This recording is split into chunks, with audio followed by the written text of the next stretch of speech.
Écoutez Dardilly, le podcast qui part à la rencontre du territoire d'Ardillois. Bonjour et bienvenue à l'écoute du podcast Écoutez Dardilly. Aujourd'hui, ce n'est pas une mais bien deux anecdotes que je vous raconte. Dans la première, Jean-Marie Pradel, à qui la Première Guerre mondiale a pris un enfant, ne comprend pas que les notables du territoire offrent à son petit-fils Claudius Clopin un canon et entre dans une colère noire. Petite note explicative avant de commencer. Si vous avez écouté le dernier épisode sur Jean-Marie Pradel, vous allez sans doute être confus et c'est bien normal, puisque vous allez entendre à nouveau parler de Claudius. Il y a deux Claudius dans la famille de Jean-Marie Pradel. Le premier était le fils de Monsieur Pradel, mort au combat pendant la Première Guerre mondiale. Le deuxième était le fils de Jeanne Pradel, et donc le petit-fils de Jean-Marie Pradel, mais aussi le parrain de Brigitte qui me transmet aujourd'hui cette histoire.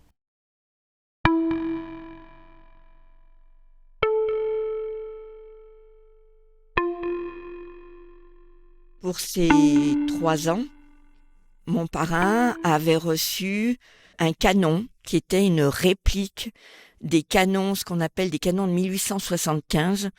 Donc je peux pas vous dire à quoi ça correspond, mais a priori c'était quelque chose par les collectionneurs qui était reconnu, qui représentait vraiment le canon qui avait été fait par un tourneur sur bois, qu'il avait gravé, qui était exactement la réplique exacte des canons. Et mon parrain était tout content de jouer avec ce canon. Et Jean-Marie Pradel était parti donc dans une de ses colères qui était notoire, en disant qu'il trouvait inadmissible d'offrir à un enfant pour Noël un jouet de guerre et que ce jouet mériterait d'être brûlé. Mais il n'avait pas joint l'acte aux paroles, bien évidemment, sauf que c'était pas tombé dans les oreilles d'un sourd. Et donc, Claudius Clopin, son petit-fils qui avait 3 ans, l'avait bien enregistré et il vouait une passion à son grand-père qui lui avait appris à faire du vélo. Et le lendemain, c'était le jour de grande lessive. Donc, ma grand-mère faisait chauffer une grande lessiveuse dans la cour de la ferme au Chêneron et alimentait avec du bois sous la lessiveuse. Je vois que vous souriez, c'est-à-dire que vous avez compris ce que je vais vous dire. Et mon parrain, du haut de ses 3 ans, sans que personne le voie, est descendu avec donc la réplique de ce canon de 1875 et donc l'a mis sous la lessiveuse pour faire plaisir à son grand-père, pour lui dire: tu vois, j'ai entendu ce que tu m'as dit, j'ai brûlé le canon. Quand ma grand-mère s'en est rendue compte, c'était bien évidemment trop tard, tout le bois avait brûlé. Ils ont pu récupérer que le fer des roues, c'était trop tard. Néanmoins, le côté positif, mon parrain me disait, c'est que cet acte a calmé la colère de Jean-Marie Pradel et c'était une bonne chose. Voilà, c'est un souvenir que, vous voyez, j'y pense à l'instant, un souvenir que le petit-fils de Jean-Marie Pradel avait gardé très présent à l'esprit.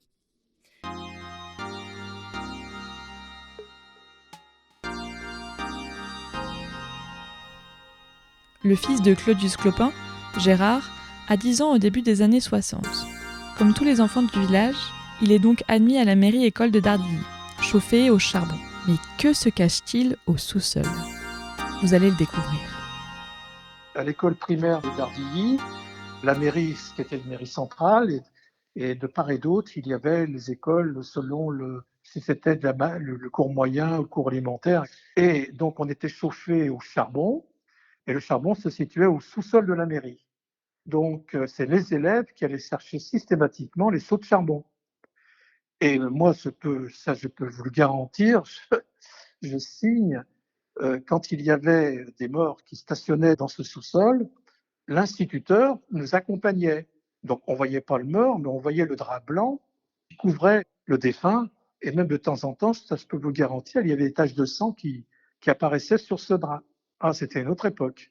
Et ensuite, l'enterrement, c'était le cheval, c'était le carrosse, la tournée d'Andardilly avec le cheval, le carrosse, le curé et derrière les gens qui marchaient entre donc la mairie et puis ou l'église et puis le cimetière qui est situé entre les deux églises. Mais ça, je l'ai vécu.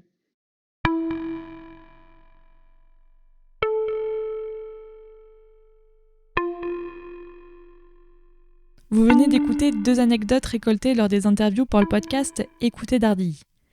Merci à Brigitte Delrizeau et Gérard Clopin pour leurs témoignages.